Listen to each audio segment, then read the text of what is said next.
Hello, my name is Bob. Welcome to my channel Magic Screen. I'm here to review Cobweb, which is a horror movie directed by Samuel Boden and released in July 2023. With a cast of 5 people, Lizzie Kaplan, who plays Carol, Anthony Starr / Mark, Woody Norman / Peter, Cleopatra Coleman / Miss Divine, and Luke Busey as Brian. The central idea of this movie is about a young boy who starts hearing strange noises coming from his bedroom wall. So, it is a fairy tale-like story revolving around a child. The movie is set during the Halloween season and creates a gloomy atmosphere from the very first scene when we meet the main character, in this case, Peter. From sound design to visual elements, you can tell that there's something wrong in this boy's life, which stands out in sharp contrast with his classmates. To avoid spoilers, I won't get into any detail, but you know what I mean if you saw the movie. We're watching the movie from the POV of the main character in different settings.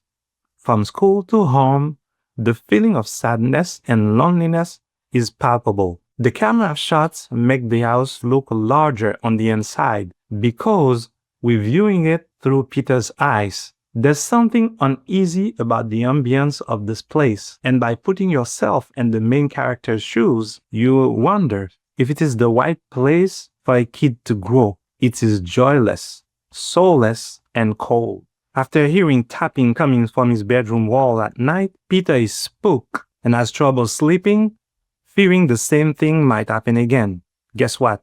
It does. He tells his parents about it, but they think that all this is coming from his imagination. As he starts to investigate, a series of unexpected events unravel. Also, the movie raises questions about his behavior and the household he lives in, to the point that you want to know more as things are unfolding. Questions like, why are his parents so odd and austere? Why is Peter so withdrawn? Is this a cause and effect case? The main character, Peter, is not passive as he searches to find out the reason why his parents are emotionally distant. He makes decisions that drive the plot forward throughout the 3 acts of the movie.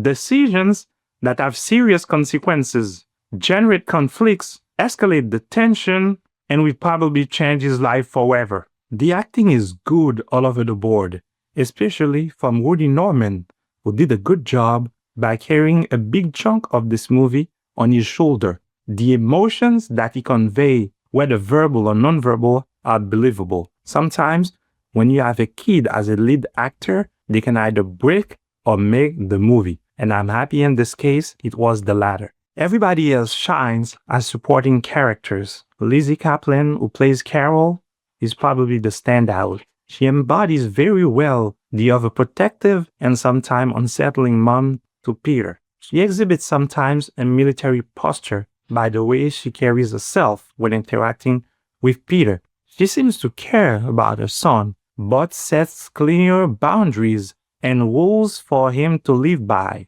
Such rules, when broken, can lead to serious consequences. At times, she's evasive, as if she's wearing a mask to show to the world in order to hide who she really is on the inside. The same thing can be said in terms of performance for Anthony Starr / Mark, the husband and Peter's dad, through his demeanor and facial expressions. He's the man of the house with the authority to make the final decisions. He can be creepy at times, like a neighbor you wouldn't like to deal with. All that said, he is a little bit more inviting, more friendly, more open and more calm than Carol, and he's the one who takes charge when it comes to teaching his son some life lessons.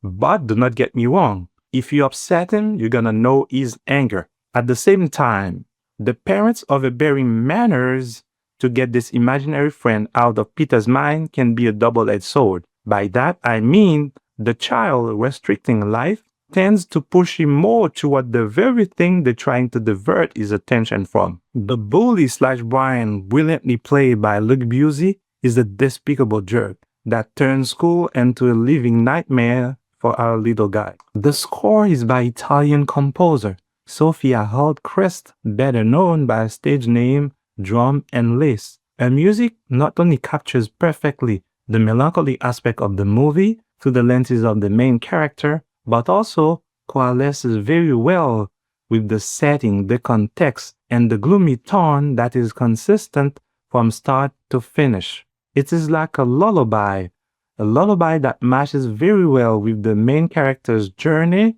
and current age and the stage of his life. And the opening scene, it starts with slow and soft piano beat before speeding up and swelling to something more ominous and sinister. This is no ordinary lullaby. By that I mean one with an eerie undertone that will give you nightmares, which creates tension as you're wondering where this is going. The pacing was good. I was invested. I didn't feel bored. I didn't think that the movie was dragging at any point. With a runtime of 88 minutes, the movie didn't overstay its welcome. From imagery to scenes and statements, some setups earlier in the movie were not randomly thrown in. Indeed, they were intentional and thoughtfully planned scenes they would be revisited later on to have their payoffs in a satisfying way. The visual effects are used effectively in the movie to instill fear in the audience from the kids' perspective. Things like a looming shadow in the wall of a flight of stairs or the shadow of a hand grabbing a knife, a technique that highlights the feeling of endangerment. The mise-en-scène is quite claustrophobic since most of the film takes place inside of the house, thus adding to the chills. The movie doesn't rely on info dumping to give you information. Instead, the story uses visual elements, and some of them last for about 2 to 3 seconds to help you put the puzzle together as it progresses.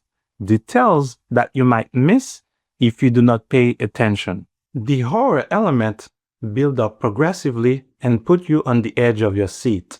With the power of sound effects, camera movement, and imagery, you're being sucked into the nerve-wracking world of this boy.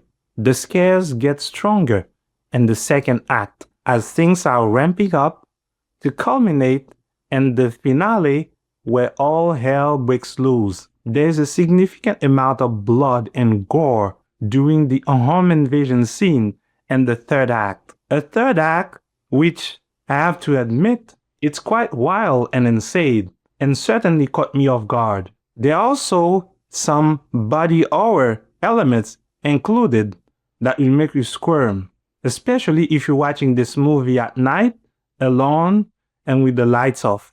Some whip pan transition shots are used to get under your skin as far as the safety of the main character is concerned. Also, there are a few low-angle shots that underline the power dynamics between Peter and his parents. There are sequences that blur the line between fiction and reality. The movie, which is part psychological horror and part thriller, features a particular scene that encapsulates Peter's mental state and his paranoia stemming from his upbringing and current situation. In other words, your fear can manifest in your everyday life and even affect or influence your actions based on what you feed your mind with. Now let's move to the negatives. Miss Devine's actions at the end. Miss Devine, who is Peter's substitute teacher, starts bonding with him from the beginning and shows compassion towards him after picking up on his issues. A relationship with Peter brings some positivity into Peter's life, since apart from his parents, he didn't have any other human connections. She becomes so involved in Peter's life to the point that it creates not only a lot of tension between Peter's parents and her, but also between Peter and them. She made some stupid decisions that didn't feel believable or realistic from a logical standpoint, which usually fall in the category of horror movie tropes. It seems more like an excuse for certain things to happen or to get from point A to Z. In other words, they didn't feel earned. In the real world, a sane person with common sense would have acted very differently by taking a safer approach. Also, There are a few plot conveniences and plot armors regarding her that didn't make any sense. The third act can be divisive for many people. To me, I quite enjoy it, even though there are lots of things that didn't add up when thinking back to the events leading to it. There are many plot holes, things like, how come nobody in the neighborhood noticed that? What about relatives or friends? How on earth were you able to keep such things under wraps for so long? Also, with all these abilities, why didn't you do this before instead of waiting right now to do this or that? Now, let's move to the final score. For the horror/scares element, I give it a 7. Cinematography, 8. Theme song, 10. Mise-en-scène, 8. Originality, 6. Acting, 9. Gore, 7. Suspense, 7. Comedy, 4. Action, 6. Drama, 7. And for the final score, I give it a 7.5 out of 10. Overall, it was a good movie.